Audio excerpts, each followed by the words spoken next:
Let me start by asking Stanislas. I mean, the last set of comments, particularly the first two comments, really brought out a very interesting contrast, you could say, between the sociological, environmental, economic issues and the brain. And of course, the brain is the mediator, and there are all sorts of rich pathways through which one could imagine these things working. But could you talk about how your insights, well, firstly, could you talk about the points that were brought up, and then how the sorts of insights through the work that you do can inform the sorts of issues that were brought up. And I'll join the discussion there. Right. Yeah. No. Can you hear me? Is this working? I was extremely interested by the discussion, and particularly the question of whether individual differences can arise from genetic sources, from the parents, from the teachers. My personal view is that neuroscience is going to contribute strongly here by providing us with essentially better ways of teaching, better ways of making children remember or store what they are learning and use it efficiently, better ways of automatizing also, as you were discussing in this last presentation. So I want to give you an example. We were wondering in the lab whether there is any special age at which you should learn to read. And it's not a question that's easy to ask, so I don't think we have a definitive answer, but it turns out that in many countries you learn to read at the age of 6 or 7. And we found a school that's actually became very well known in France now, which was based on a Montessori system in public school. Extremely successful. I visited this school. I was extremely impressed to see 5-year-old kids, 6-year-old kids were already good readers. We could also process multi-digit numbers. They had already understood the corresponding concept. And so anyway, we used this situation. We proposed to these families and to these kids to be scanned at Neurospin, just to see what happens to children who have learned to read because they have had a better environment, basically, teaching environment in particular. And the answer was they are completely normal. They had developed the strictly normal reading circuitry before going into school. And I think we have evidence from families that this can occur even earlier, just based on a better teaching environment. So there could be many examples of rules that we should adopt to facilitate teaching. I think that in other lectures I have listed a few. The power of attention, I think, is extremely important, and you probably would enter in a discussion here by telling us how it serves to amplify the signal, basically, and amplify the learning. So if we can draw children's attention by proper teaching is crucial. The role of sleep in consolidation, I think, should be emphasized at this point, because it is an extremely important component. And I'm told that there are apparent disorders of attention that are in fact a lack of sleep. Not all of them, certainly, but a fair fraction of them. And the list could go on and on. The more we learn about the learning algorithms of the brain, the better we can teach, I think. It's not just neuroscience. So I want also to clarify a point here, because in France at the moment there is an extraordinarily caricatural discussion with sociologists in particular saying, the Ministry of Education should not have a dialogue with neuroscience in particular. It's really becoming a caricature. I don't think neuroscience is the central player here. It's a whole chain of sciences that I think we've seen very well tonight, where perhaps behavioral measurement is actually the central core. This is through behavioral measurement that we can tell whether a child is a good reader or a poor reader, and how fast he's progressing, whether he's learned all of the grapheme, phoneme correspondences, and so on. We don't need to scan brains to see this.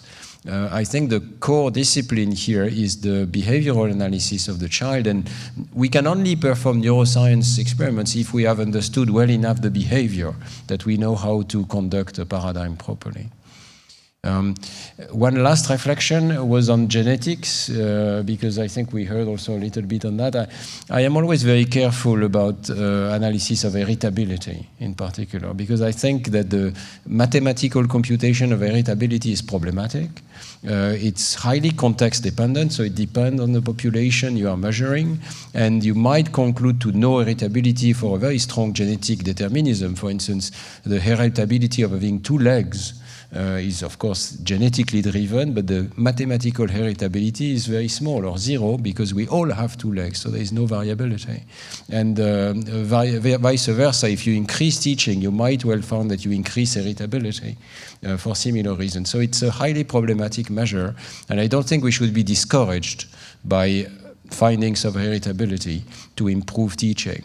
I think it's exactly the contrary. We have now better ways to go against possibly heritable or just epigenetic diseases such as dyslexia. As we understand the brain and its plasticity, we can really counteract any measure of heritability. So this was some of the remarks that were inspired by your remarks. Thank you for stimulation. Would any of the other panelists like to comment on this, Kimberly? Sure, I guess. Do I need to? I think they're all on. I guess just to build on that last point, work by Turkheimer and colleagues, which itself is not without criticism, has suggested exactly what you were saying, that heritability is very much context dependent. So, for example, if we look at the heritability of IQ among socioeconomically advantaged children, IQ is nearly completely explained via genetics. However, if we look at the heritability of IQ among socioeconomically disadvantaged children, IQ variation is almost completely explained by the environment. So it suggests that with plentiful access to resources, a child's genetics are largely going to determine his or her intellectual potential. Whereas in limited access to resources, those resources could serve as the rate limiting step, and a child may or may not be able to live up to his or her so-called potential. I don't know if it went far afield or not. So what I was referring to was the sort of the ability to explain variation in European populations in terms of scoring people from their SNPs. Mm-hmm. And I think so the current generation is you can explain about 12% of the variance in educational attainment in samples of European origin individuals, which is a little bit better than you can do if you only knew their parents' income. But that's a view at a certain moment for a certain population. I don't think it should discourage us into thinking that this cannot be changed. That's the trouble with heritability measures, I think, is we tend to interpret them as in a sort of fixist view, whereas they are not fixed at all. Yeah, I just can't suppress this, but just to add, of course, I mean, the heritability has taught us even very little about things that are likely to be even much more biologically determined, and disease, for example. So it seems like I completely agree. I think it would be a mistake to focus on that too much. I think we also tend to lack imagination in what the schools could look like. So, of course, we are scanning effects of changes due to education with our current education system, but we don't know how much better it could be. The reading system itself has evolved dramatically and has become much, much better due to cultural evolution and progressive inventions, and I don't think we've reached the end of it. Just to take one example, so punctuation is a very recent invention, very useful, obviously. In Roman times, there was no spacing between words. Can you imagine reading without spacing between words? This is a catastrophe. Similarly, the invention of Arabic numerals is in fact relatively recent, coming from India, so the Arabic countries, but it's only in the Middle Age that we began to adopt that in Europe. So what new inventions could we devise now that we understand a little bit better how the brain learns? At the moment, we're still copying the page on an iPad, let's say. But the iPad can do so much better, can do so much more flexibility, movement, color, you name it. So I'm sure we'll find that we have better devices ultimately, maybe in 30 years from now. Yeah. The one point which you made, which again ties this, the social and economic and the neuroscience, I shouldn't say neuroscience specifically, it's the quantitative scientific aspects together is, well, developing good behavioral tests and behavioral tests to identify differences between children, identify differences between abilities, the who is able to learn, and so on. And where do you think? Maybe I can start with you. So where do you think? What sorts of directions do you think that can take? Where do you think ideas from neuroscience or elsewhere could inform these sorts of developments of behavioral? Yeah, well, if I'm understanding your question correctly, there are a lot of there's a lot that we're not able to get at by behavior alone. So the example that I gave earlier, you could have two children who look very similar in terms of their low level of reading ability, but there might be something very different going on under the hood. Similarly, early in childhood, we're somewhat limited in terms of the behavioral probes that we can use to assess developing language, for example, whereas we're able to probe the developing brain in some cases quite early. Work by Stan Dehaene's wife and others has shown that we can actually look at the developing language in the developing brain in terms of language development in very young infants, well before we would be able to probe them carefully behaviorally. So I think neuroscience can provide insights in some cases where behavior can't. Actually, my view is slightly different. I think it's almost always the case that psychology is in advance of neuroscience. But this is a provocative remark, but I think it tends to be true in many, many cases. And maybe more generally in biology, we tend to describe the algorithms or the rules before we have the actual mechanism. So this was certainly the case in genetics, where we had the Mendelian laws way before we had any notion of the gene and its material basis. And I think the same is occurring all over the place. So decision making is one field where psychologists in the 50s and 60s had the algorithm. It was in fact used in mathematics. It was used by Turing during the World War II, and only years later was it found that there was a neuroscientific mechanism, and Max Shadlen was instrumental in pointing out this mechanism. I think that you could continue the list like this. Attention was a psychological topic before it was a neuroscience topic. Now, this does not mean that there is that it's a one-way street. I think once you understand the mechanism, like once you understand the DNA, you can reverse the arrow and begin to inform studies in a much better way because you have understood the mechanism. I think we're close to that with studies of reading. We can see the circuit. We are not quite down to the neuronal mechanisms, so it's still a little bit of a long shot, but we are getting more and more inspiration from the actual understanding of the circuit back into education and back into psychology. But I have no doubt that psychology was there first. Am I allowed to just ask a question? It's about behavior and psychology. I was thinking, as you were speaking of the work on bilingual, people who grow up bilingual, and that it sounds like, it's not my area, of course, but it sounds like a lot of the evidence suggests that there's an effect of bilingualism on language, but there's a secondary effect of bilingualism on cognition, on more generally, and maybe even a trade-off. And I was wondering if you know, at the level of behavior, it sounded like a lot of your findings in the brain hinted at such a possible trade-off. And I wondered if you know what the more general consequences are of developing expertise in reading on other aspects of cognition. That's a great question. First of all, when you're bilingual, you still use the same sort of circuitry that I showed, and in particular the visual word form area. At a macroscopic level, it's roughly the same activation, even when you read systems as different as Chinese versus English, for instance, which is quite remarkable. Now, if you look very closely at the pattern of activation, you can decode whether the subject is reading English or whether he's reading Chinese. So there is a pattern. It's not exactly the same voxels that are being activated, but by and large are in the same area. And I have no doubt that if we increase the resolution, we may find that there are specialized neurons for one or the other. But they are really making use of the same general architecture.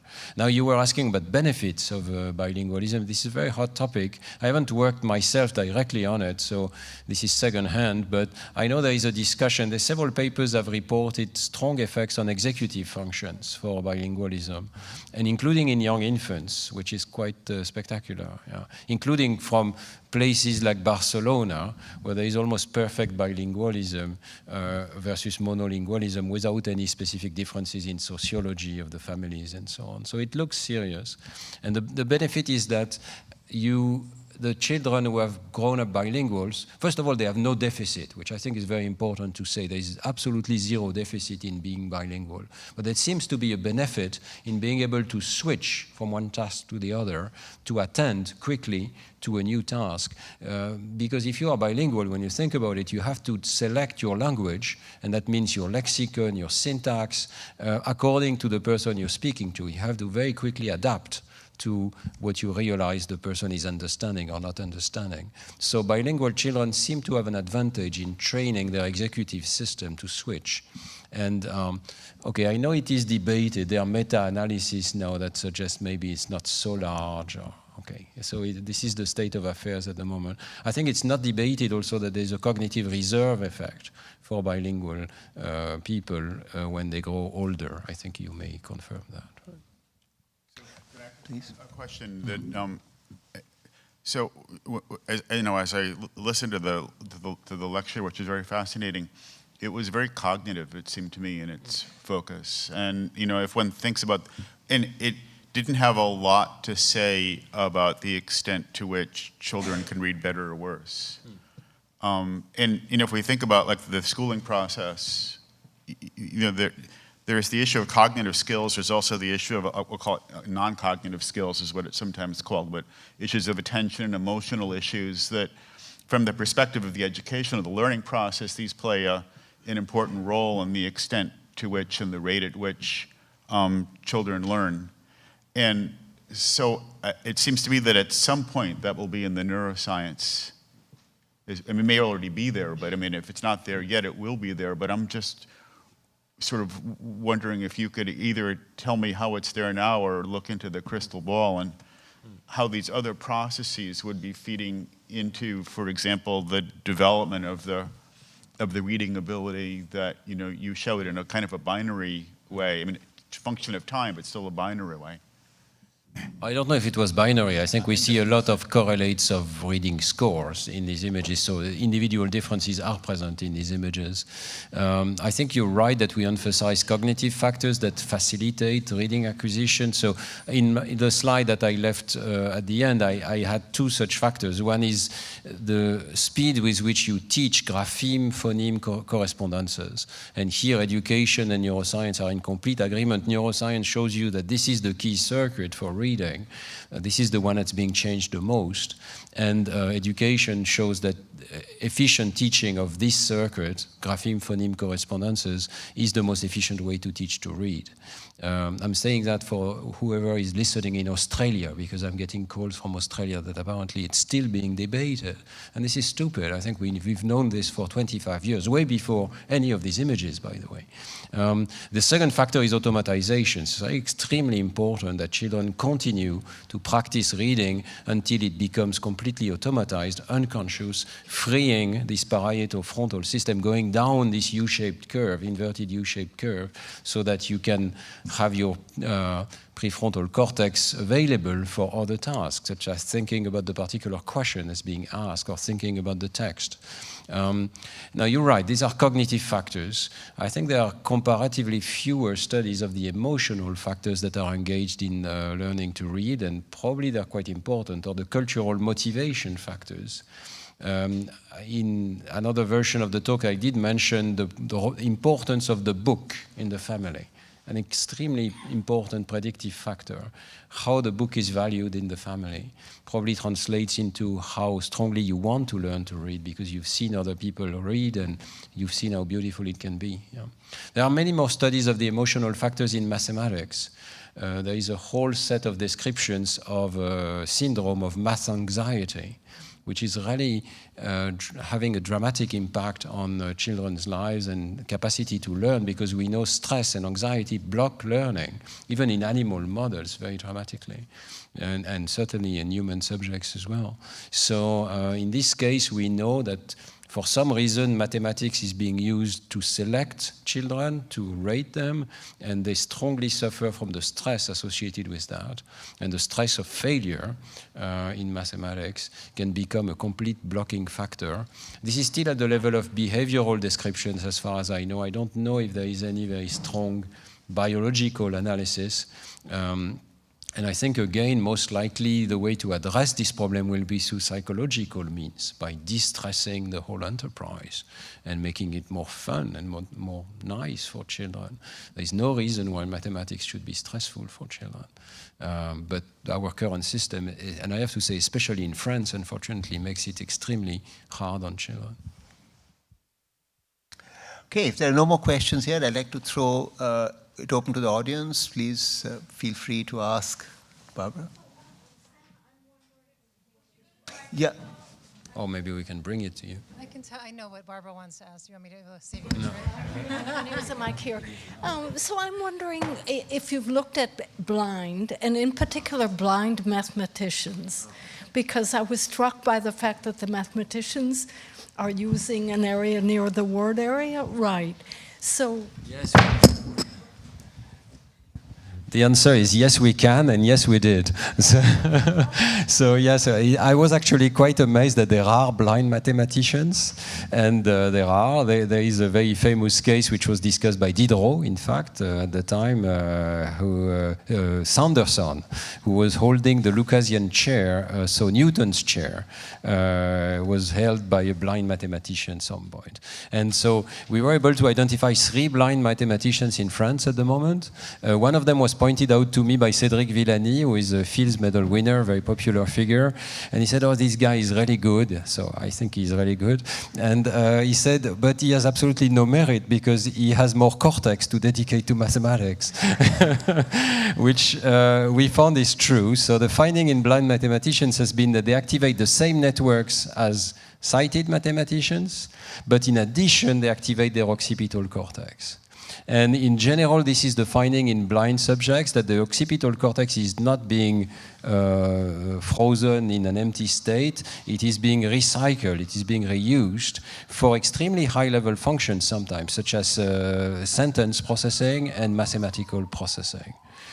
So it's probably one of the best cases of cortical recycling that I know of, yeah.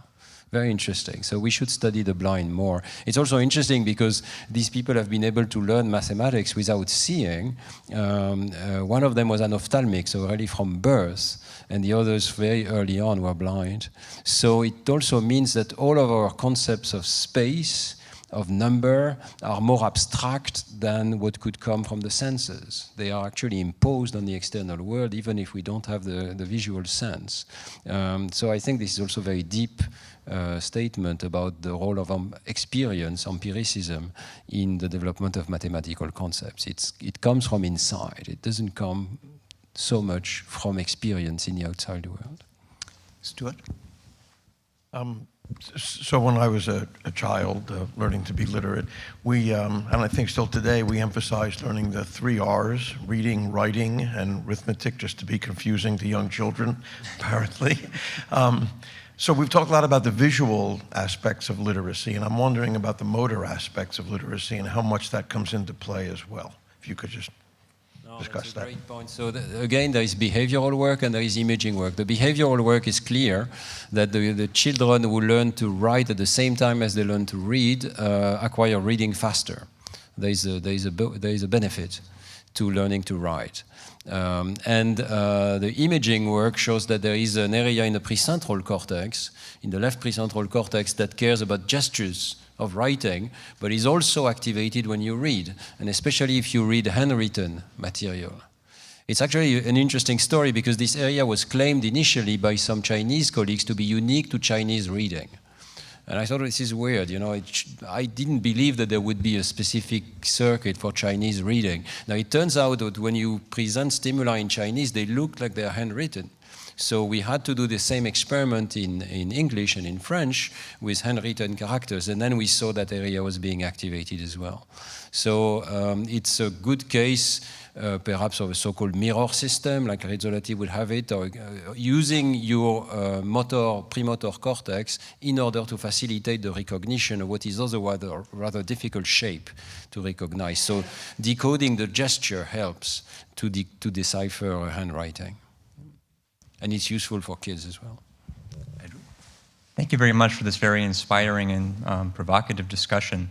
I put two things together. One, language fundamentally changes many aspects of our perception and cognition, and language is not historically and culturally universal from the presentation. And this leaves me wondering what other possible systems of symbolic notation there may be, how many other possible ways of thinking there may be, and if I wonder what other ways there could possibly be, given the plasticity of our brains. And given this, what does this say about the idea that we ought to use neuroscience to help us learn better? This is a large set of questions. First of all, by language, I think you mean written language or symbols, yeah, written symbols, because spoken yes. language tends to be very universal, actually, yes, in its structure, although this is still debated. But even sign language seems to be making use of the same syntactic structures as spoken languages. And so in this respect, I would emphasize universality again. But it's true that we expand our brains to some extent with written symbols.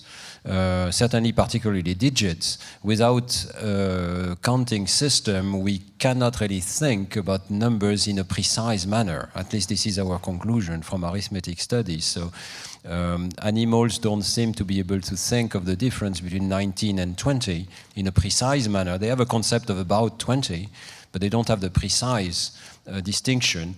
And similarly, it seems that this is a cultural, the cultural invention of counting and symbolic systems for arithmetic that helps us make this distinction. So yes, it is a rather dramatic enhancement of our abilities. Letters enhance our memory as well. So it seems that illiterate subjects have a much reduced short-term memory for verbal material, that having learned to read, we have more redundancy in our memory system, so we have better memory. I cannot speculate how far we could expand this with new systems. It's very tempting, of course, to think that the external memory provided by iPhones and so on would help you. But I don't think this is so clear at the moment, as opposed to having perhaps, a deleterious effect on your memory and especially on your concentration system by distracting you. So I think we're still, what's difficult here is that the reading system, we're speaking about at least 2,000 years of evolution, more probably. The alphabet was invented, I think, 1,600 years before present. So that's more than 3,000 years of cultural evolution. Now, these new devices that we are inventing, we need to adjust to them. It's a very slow adjustment. I showed you that it has to be done by the child's brain. The adult's brain is not so good at adjusting. So it will have to be filtered through the child's brain, and this will take generations before we hit upon the best possible systems, unless, that is, we are able to design such systems from our knowledge of neuroscience, which I think we're not quite as advanced yet as to do that. Thank you. Any other comments on anybody else? Hello, thank you. What can we say about proprioception and mathematical capabilities? Oh, well, I'm not sure, actually. I would say that it's not very useful, but I don't know. Yeah. Because we were discussing before the case of the blind. Well, you might also discuss the case of people who have sensory deprivation. I suppose we have to distinguish between learning versus being able to do mathematics once you've learned a minimum, a modicum, let's say. Tetraplegic people or locked-in patients may still be able to think about, virtually the whole gamut of thoughts that we all have, including mathematics. So in this sense, there is, after education, there is no longer any specific need, I think, for referring to the body. In the course of education, perhaps it's different. And in my writings, I've emphasized that we all start with a concrete system of mathematics, the concrete experience of sets, which is the basis for the number sense that serves as one of the foundations for mathematics. Do we need to touch the objects? Is that what you think? I don't know. I like the idea that mathematical objects are supported by a concrete function, but at the same time, very quickly, there is evidence that children jump to abstraction, and actually this abstraction is so high level that it can go through many, many different modalities. So if proprioception is missing, I'm pretty sure that you would find that the children develop normal mathematical concepts through other modalities. Okay. May I elaborate? Why don't we move on? I think we are sort of running out of time. So Thank you. Thank you. Many children today do not like to read books. They do most of their reading through tablets, computers. Is there any disadvantage to their intelligence or cognitive development? Well, I don't think we know this. First of all, the computer or the tablet imitates the page, and it is still reading, it is still going through the alphabetical system. So in fact, studies have shown that there is very little perceptual disadvantage. In fact, there may be an advantage to reading on a tablet because of the contrast. The contrast on the screen can be higher than the contrast on paper, and this facilitates discrimination of letters.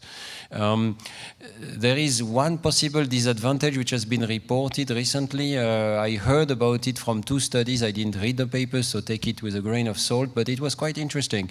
This was studies where you give the same exact book, either as a paper book version or as an iPad or Kindle version, okay? And then you let people read, different groups of subjects, of course, read with one or the other, and then you ask them questions at the end. And the finding was that virtually all of the questions are responding in the same way, except for one type of question, which is orientation in time. People who have read through the Kindle or the iPad, the tablet, are disoriented about the timing of the story. They don't know what came first, what came last. They have trouble with the ordering of facts. Perhaps because there is no longer the physical thickness of the book, which tells you, where you are, in which page you are. I think we all make this experience of being disoriented and not finding our page anymore in an electronic book. This is the one reported finding that I've heard from two different studies that seems to be serious. There is also this idea that taking notes on an iPad is bad for you as a student. There, I don't think the jury is completely settled yet, because we have to learn to use these devices. As I said before, we are born in a paper culture. We have to find the best ways to use these devices. So presumably, initially, we suffer, but this might not even be the case anymore for children who started with such devices. So we have to be very careful. Thank you. So we may have time for just two more questions, but there is a reception, right? And so please feel free to call any one of the people on this panel to ask many more questions later. But yeah, please. So I have a quick maybe comment and related question. I'm a neuropsychologist, and I use imaging to study children with learning disabilities. And the comment is, there is a small literature on math anxiety and neuroimaging from Vinod Menon's group. I don't know if you know Yeah. Okay, and so we've shown similar findings now in kids with reading disorder, which was really fascinating. A very small sample, though. But related, we're using resting state instead of task, fMRI, to understand these children and their amygdalar connectivity and how it correlated with anxiety, right? So there we saw that children with dyslexia had brain patterns similar to children with pediatric anxiety disorder. None of the kids in our sample met criteria for an anxiety disorder, so it was really kind of fascinating, right? My question is, as we delve into our data, and we're trying to use resting state to understand the reading circuit that everyone's talking about, there are a group of people who study the canonical circuits in the brain, and when you use independent components analysis, you don't pull out a reading circuit. And these people argue there really maybe isn't a reading circuit per se, and so I'm just wondering how you would reconcile that idea, or if anyone has any thoughts about that. Well, I'm not sure which study you're referring to specifically. Well, like human connectome, right? So they pull out these circuits and they're getting, they're not getting a reading circuit. Well, I'm sure if you plant a seed in the visual word form area, you'll find that it has connectivity with the rest of the brain, particularly language areas.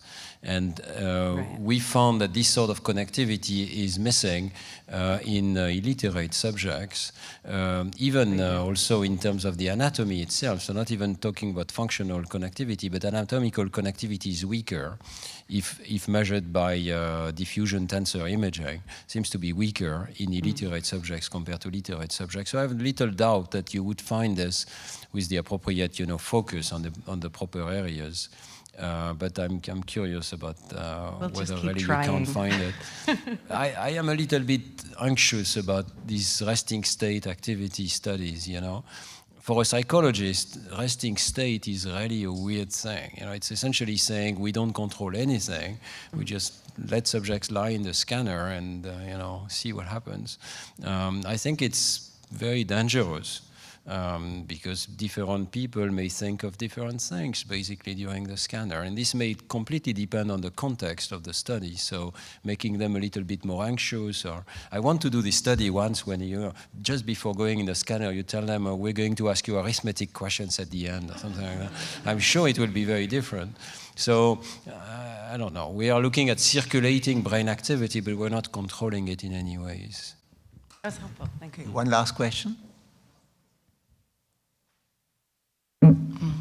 I'm from the Soviet Union, and society was structured very differently, and there was no so much difference in social economic status, but still there was difference. And actually what was there very common, that kids from poor families come out better than people from than kids from wealthier families. And they became more resourceful because educational system was absolutely indifferent of your status, economic status. It was, there was ability to improve your life depending on your education and how you're well educated. Maybe there is also, what do you think? Maybe here there is this ability suppressed, not only economic status of the families, but their ability, even they get good education, they cannot improve that much. And maybe this difference between poor and wealthy so big that people just lose their hope. So there are numerous socioeconomic factors that are predictive of achievement outcomes, as you would imagine. I touched on income, but actually parents' educational attainment is most commonly a better predictor. And recently people have gotten very interested in subjective social status, or where you see yourself on the hierarchy. And so I wonder if perhaps the effect you're describing might have to do with an individual's subjective sense of status after being educated, although it's a little hard to know without seeing the exact literature that you're talking about. So just one thing, I mean, there's pretty good evidence that income is becoming a stronger predictor of educational achievement, that the gap between the 90th and 10th percentile has been growing. And that's presumably because income, there's just more, there are bigger returns, so to speak, to income than there used to be, and that maybe has to do with the fact that the school system's more unequal, or there's more economic segregation geographically, or maybe there's more assortative mating, but there's, I mean, it's now like 1.2, it's a bigger gap than the race gap. Okay, well, let's thank the speakers for a wonderful set of talks and discussions.